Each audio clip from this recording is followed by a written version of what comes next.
4.5 billones de pesos en nóminas paralelas. Es uno de los informes, uno de los avances que dejó el expresidente Iván Duque. 70.000 millones de pesos que estaban destinados para el internet de los niños, de los jóvenes, fueron desaparecidos. Muchas casas, viviendas en Providencia, cobradas aquí más de 500 millones de pesos.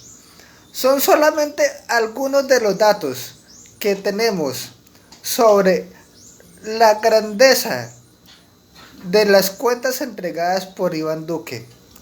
Los descubrimientos que se han hecho en un mes de gobierno Petro son simplemente los 4.5 billones de nóminas paralelas y las casas de Providencia. Las casas de Providencia, ya expliqué los motivos mitológicos por los que pudieron haber sido estos costos.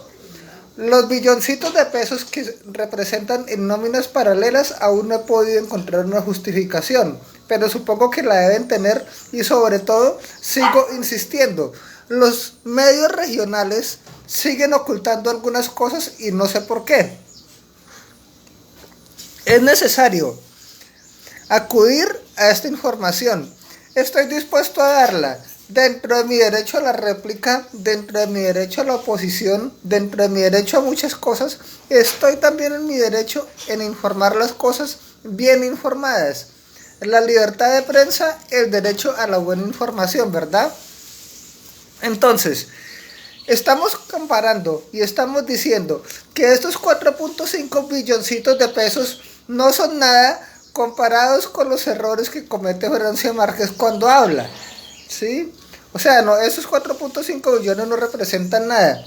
Los más de 70.000 millones que se desaparecieron durante el ministerio de Karen Abundinem, que era destinado para el internet de los niños, no es nada, no es absolutamente nada, comparado con la horroridad que según muchos periodistas cometió el presidente Duque, eligiendo como ministros a personas de avanzada edad, pero que aún no cuentan que tienen suficiente experiencia y suficiente autonomía para hacer las cosas. Pero es que resulta que esa plática que se perdió, no la van a tener que cobrar absolutamente a todos. Lo mismo que ocurrió con Electricaribe, y esa la estamos pagando los colombianos. Pero resulta que es mucho más importante decir que el presidente Petro, ¿cómo se le ocurrió prohibir las fumigaciones con glifosato? ¿Sí? Entonces, esas son de las cosas que tenemos que seguir analizando y seguir dando y seguir diciendo, seguir informando, porque es que seguramente esta información que estamos dando no va a ser la última. No fue la primera, pero tampoco va a ser la última. Entonces tenemos que ponernos un poquitico como de acuerdo y ser un tantico coherentes, congruentes con las cosas que estamos diciendo. Hay que informar y pedir a los medios que nos den una explicación, que hagan una pequeña investigación, precisamente referente a estas barbaridades, porque es que esto sí son barbaridades lo que hizo el presidente Duque. Entonces, si encontramos 4.5 billoncitos de pesos simplemente en nóminas paralelas de la presidencia y la república, ¿qué más podemos encontrar un poquitico más afuera? ¿Sí? Si se encontraron hace algunos meses, 70.000 millones de pesos que se perdieron, ¿sí? Que eran destinados para la educación de los niños. Entonces podemos encontrar, yo creo que muchas cosas más. Es que es complicado. Cuando empezamos a hablar simplemente de las majestuosidades del gobierno Iván Duque, ¿sí? Que les empezamos porque es que pobrecito el presidente Duque, porque es que le tocó la época de la pandemia, le tocó una época difícil, ¿sí? Entonces nosotros también tenemos que decir por todo lado Hombre, qué pena, qué pecadito con los gobernantes mediocres que les tocó la época de la pandemia. Caso puntual, Juan Guillermo Zuluaga.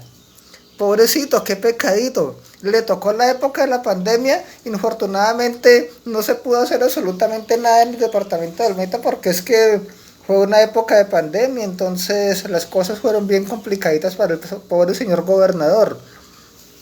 O también podemos decir que el honorable representante Jaime Rodríguez Contreras no hizo nada porque es que pobrecito, lleva 12, 14 años en la Cámara de Representantes, en el Congreso, y el pobre no ha podido hacer nada porque es que hace 2 años fue la pandemia, ¿sí? Cuando podemos corroborar muchas cosas.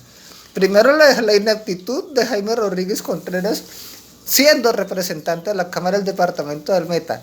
Cuando podemos comprobar la ineptitud, la inoperancia, la negligencia de Juan Guillermo Zuluaga en la gobernación del Meta, ¿sí? Pero entonces no podemos decir que todo esto fue culpa de la pandemia. Entonces el presidente Duque invirtió unos cuantos millones en los subsidios para los pobres, para la gente necesitada. Pobrecito, sí, eso fue una obra genial, pero es que cuánto dinero se ha desaparecido, cuánto dinero cobraron personas inexistentes, con cédulas inexistentes del ingreso solidario. Hay que ponerse las pilas en esto, porque todo esto fue comprobado. No, pero es que el presidente Petro, los ministros que nombró, pero es que hasta ayer o antier vino a salir el fallo en el que decía que precisamente el nombramiento del ministro de Hacienda, uno de los ministerios de Defensa, uno de los ministerios más importantes, resulta que es que no podía hacerse ese nombramiento. ¿Cuánto tiempo duró Diego Molano cobrando salario de manera, sabiendo todo el mundo que había sido ilegal este nombramiento? ¿Sí? Pero es que al presidente Duque no se le dio nada a nombrarlo como ministro de Defensa, aún conociendo que había una norma técnica que le impedía, ya que tenía que tener mínimo un 30% de mujeres en el gabinete. Pero es que no le importó tampoco coger y nombrar un alcalde ad hoc, el alcalde que se le dio la gana en la ciudad de Medellín, pasándose por encima las reglas, la reglamentación legal nacional, que dice que siempre tiene que ser una persona de partido, del mismo partido, la que sea elegida como alcalde sucesor. En ese caso tenía el partido que haber elegido 3 candidatos para que el presidente decidiera de esos 3, uno. Pero es que a Iván Duque no le interesó nada. Pero es que esto no se divulgó, esto no lo dijeron los medios de comunicación. Entonces, estas cositas y muchas más hay que seguirlas aclarando, y tanto yo como muchas personas lo vamos a seguir haciendo. Vamos a seguir recordando precisamente los cambios extraños que están dando. Ahora resulta que es que según los medios de comunicación fueron los que presionaron para que el hermano de Piedad Córdoba al fin fuese extraditado. Entonces resulta que es que sin la interferencia de los medios de comunicación, Gustavo Petro no firma esa extradición. Cuando Piedad Córdoba tuvo que retirarse de la campaña debido a los escándalos que se presentaron con el dinero que le encontraron en Nicaragua. Pero entonces resulta que en este momento los medios de comunicación fueron los salvadores, porque es que ellos propiciaron la extradición del hermano de Piedad Córdoba. Entonces todas esas cositas vamos a seguirlas aclarando de a poquitico, de manera suave. Muchas gracias.